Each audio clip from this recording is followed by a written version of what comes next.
ნომერი 1. მოცემულია წინადადება. არც ერთი აქტიური ანგარიში არ არის ყალბი. ჩამოთვლითაგან რომელი ეწინააღმდეგება მოცემულ წინადადებას. მოდი გავაკეთოთ ამ წინადადების დიაგრამა. გავხაზოთ წრე. აქ არის აქტიური ანგარიშები.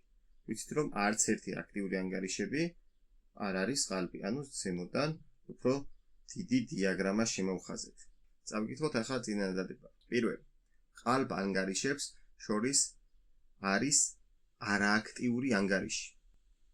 ყალბი ანგარიშებში რა ხდება?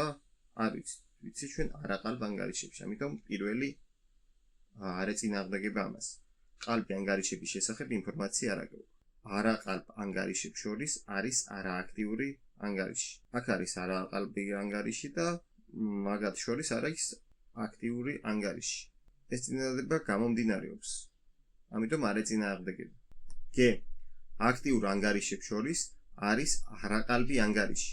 აქტიურ ანგარიშები არის არაყალბი ანგარიშები. ესეც გამომდინარეობს და არ ეწინააღმდეგება. არააქტიურ ანგარიშებს შორის არის ყალბი ანგარიშები.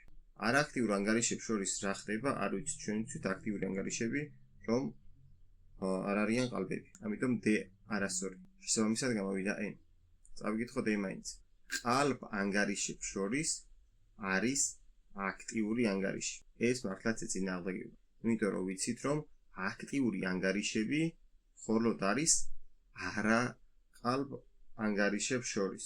ან თუ აქტიური ანგარიში არის, ის არ არის ყალბი. ესე იგი ყალბ ანგარიშებში ვერ იქნება აქტიური ანგარიში. ამიტომ ეს წინადადება ეწინააღმდეგება ზემოთ მოცემულ წინადადებას.